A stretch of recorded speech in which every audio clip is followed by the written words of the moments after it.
Imagine you have a single grain of sand. Clearly, it's not a heap. Now, add another grain. Still not a heap. Keep going. One grain at a time. At what exact point does it become a heap? If we can't pinpoint the moment, does that mean a heap doesn't truly exist at all? Welcome to the Sorites Paradox, one of the most puzzling problems in philosophy.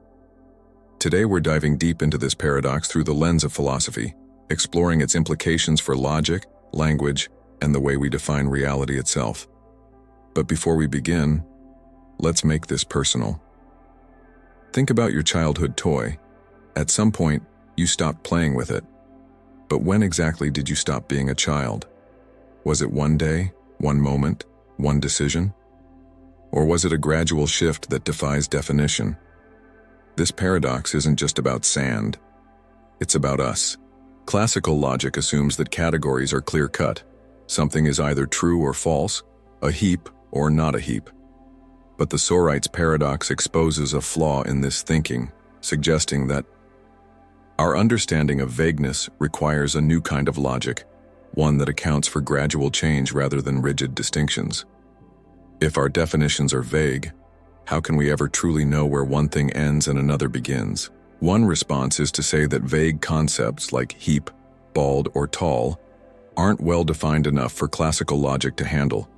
But if that's the case, what does it mean for our everyday language and reasoning? How many times have you heard phrases like, "That's not quite right," or "I'm kind of hungry"? Vagueness is everywhere, yet traditional logic fails to capture it.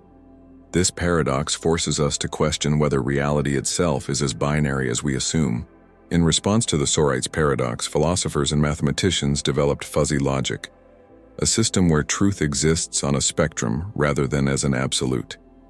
Instead of saying something is 100% true or false, fuzzy logic allows for partial truths. A heap might be 60% heap-like, or a person might be 70% bald. This approach mirrors how we actually think and communicate. For example, when does childhood end and adulthood begin? It's not a single moment but a gradual shift. Fuzzy logic accepts that reality isn't black and white, it's shades of gray. But does this really solve the paradox, or does it just complicate our definitions? Visualize this. Imagine a heat map over an image of a pile of sand, gradually increasing in color intensity as more grains are added. Or picture a time lapse of a child growing into an adult. There's no single frame where we can definitively say, this is when they became grown up. That's fuzzy logic in action. The Sorites Paradox isn't just about logic, it's about language itself. The way we define concepts shapes our perception of reality. The philosopher Ludwig Wittgenstein argued that meaning is rooted in how we use words in practice, not in strict definitions.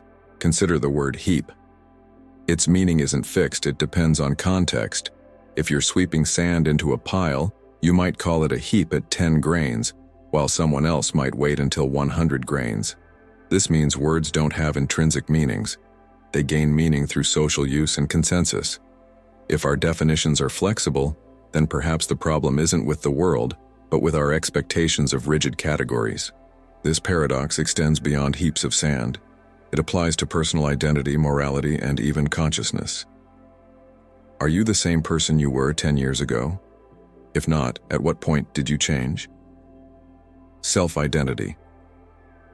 If identity is built gradually, is there a core you that remains constant? Or are we just a collection of evolving traits? Moral dilemmas. Many ethical debates hinge on vague categories. At what point does a lie become harmful? When does a collection of actions become good or bad? Science and AI. As AI systems learn and evolve, when do they become intelligent? The Sorites Paradox reveals that we may need new frameworks for defining consciousness. Consider this. Every 7 years, nearly every cell in your body is replaced. You are, quite literally, not the same person you were a decade ago. So, who are you? So, when does a heap become a heap? From a philosophical perspective, the real problem isn't the heap. It's our insistence on rigid categories. The Sorites Paradox challenges us to rethink the way we classify the world. Maybe reality isn't as black and white as we'd like to believe. Maybe truth isn't always absolute. It's something we construct, negotiate, and refine over time. Maybe truth isn't discovered, but created. And if that's the case, what else about reality might be an illusion? What do you think? Should we abandon rigid logic, or is there a way to define vague concepts precisely? Let me know your thoughts in the comments. In the next video, we're going beyond logic, into the metaphysical. Is reality even real?